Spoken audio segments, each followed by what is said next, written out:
ওরে ওরে ভাবনা তো থাকবেই রে, ভাবনা তো থাকবেই। তুই যদি না ভাবিস তাহলে কি সৃষ্টি মিথ্যে হয়ে যাবে? এই দেখ না, রানীমা রোজ মন্দিরে আসেন, সকলের সঙ্গে প্রসাদ অন্ন নেন। তোর মনে কি একবারের জন্য জাগে যিনি রানীমা নন আর 5 জনারই একজন? তাও তো দেখি, সেই জন্যই তো মায়ের কাছে আমি যাচ্ছি আলাদা করে জানতে। মাকে বলবো, মা গো,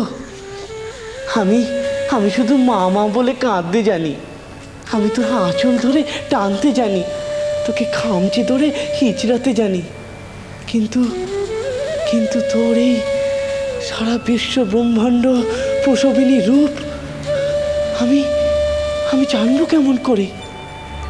রাজার যদি ছেলে হয়, সে ছেলেও ট্যাঁটা করে কাঁদে মায়ের বুকে মুখ গোজার জন্য। সে কি জানে সে রাজেন্দ্রাণীর দুধ চাইছে?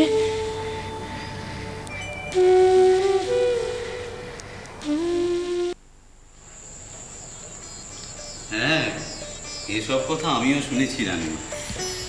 আজ আমি বড় তৃপ্ত ভট্টাচার্য মশাই।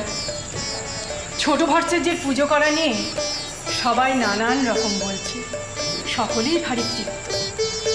বেশ হয়েছে, বেশ ভালো ভট্টাচার্য ঠাকুর হয়েছে মায়ের। আমারও দুশ্চিন্তা দূর হয়েছে। সত্যি মথুরের চোখ আছে। হ্যাঁ, এসব নিয়ে প্রথম দিকটায় আমিও দ্বিধাগ্রস্ত ছিলাম মনে মনে। কেন? সেসব অনেক কথা রানীমা। ও পুজো করতে চাইবে কি চাইবে না। হ্যাঁ, সেসব কথা আমি শুনেছি। ছোট ভট্টাচার্যের এই বৃত্তি পছন্দ নয়, মথুর আমাকে বলেছে। তবে আমি মথুরকে বারণ করে দিয়েছি এসব নিয়ে ছোট ভট্টাচার্যকে ঘাঁটাতে।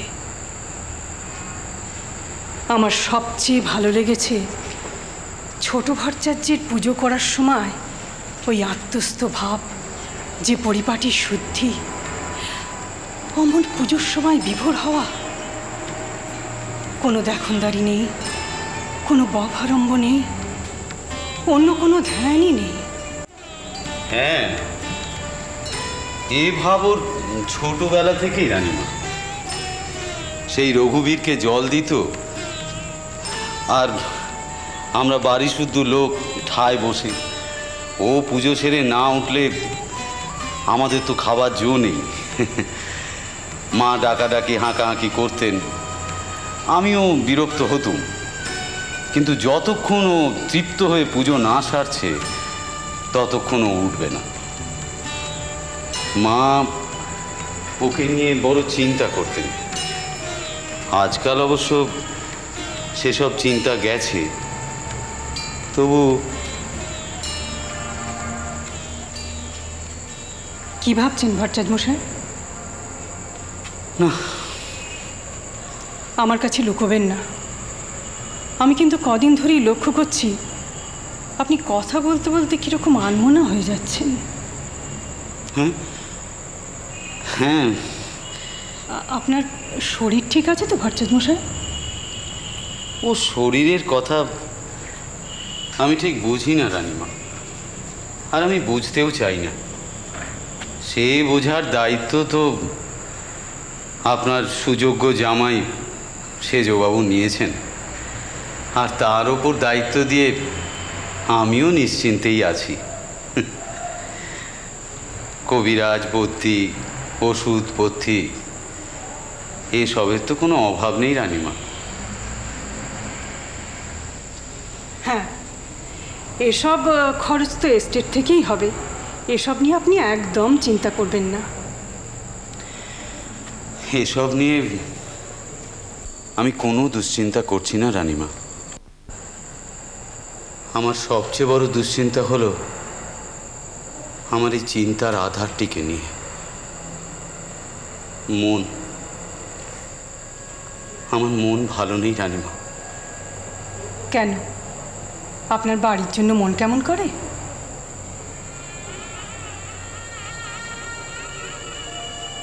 আপনাকে বলতে লজ্জা নেই রানীমা, এখানে আসা স্তক আমি বাড়ি যাওয়া আসা করতাম, বাড়িতে নিয়মিত টাকাও পাঠাতাম, সে অবশ্য আজও পাঠায়। কিন্তু ইদানিং শারীরিক কারণে আমার যাওয়া আসা বন্ধ হয়ে গেছে। কদিন হলো আমার মায়ের কথা বড় মনে পড়ছে। মায়ের আজ ৬৬ বছর বয়স হলো। বুড়িটা কেমন আছে না আছে কিছুই জানি না। তার ওই কোলের আধারটিকে আমি সঙ্গে করে নিয়ে এসেছি এই কলকাতায়। সে শুধু আমারই সুখ সুবিধের জন্য। কিন্তু সেও তো আটকে গেল। আর একটা কথা রানীমা, আপনাকে বলতে লজ্জা হয়, বুড়ো বয়সে আমি সন্তান আকাঙ্ক্ষায় আমার ধর্মপত্নীকে হারিয়েছি। সেই ঘটনা ঘটে যাওয়ার পর সেই আকাঙ্ক্ষার সন্তানকে আমি ছেড়ে চলে এসেছি। আমার বারবার মনে হতো আমার ওই সন্তানের জন্যই আমি আমার স্ত্রীকে হারিয়েছি। কিন্তু আজ এতদিন পরে আমার ওই সন্তানের মুখখানা আমার বড় দেখতে ইচ্ছে করছে রানীমা। তার আজ ৭-৮ বছর বয়স হলো। কেমন ডাগরটি হয়েছে, তার মুখে বাবা ডাক শোনার জন্যে আমার মন বড় কাঁদে রানীমা। রানীমা, রানীমা, আপনি আমাকে ছুটি দিন, আপনি আমায় অনুমতি করুন, আমি বাড়ি যাব, আমি বাড়ি যাব রানীমা। মা, ছোট বাচ্চা যে পুজো দেখলেন? কি হয়েছে মা, কি হয়েছে? মথুর, বড় ভট্টাচার্য বাড়ি যাবেন, ব্যবস্থা করো।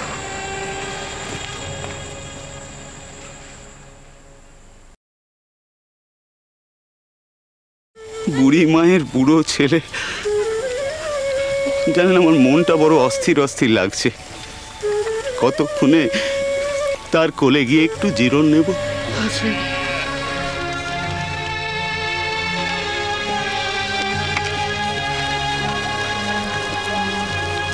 এমন কি ঘটলো? কাউকে কিছু বলা নেই, কওয়া নেই, বড়দাদা রওনা হয়ে গেলেন। আমি তো শুনলাম রানীমাই নাকি জোর করে পাঠিয়েছেন বড় মামাকে। না না না না, তা নয়, তা নয়। বড়দাদা কদিন ধরেই বলছিল বাড়ির জন্য কেমন মন কেমন কেমন করছে।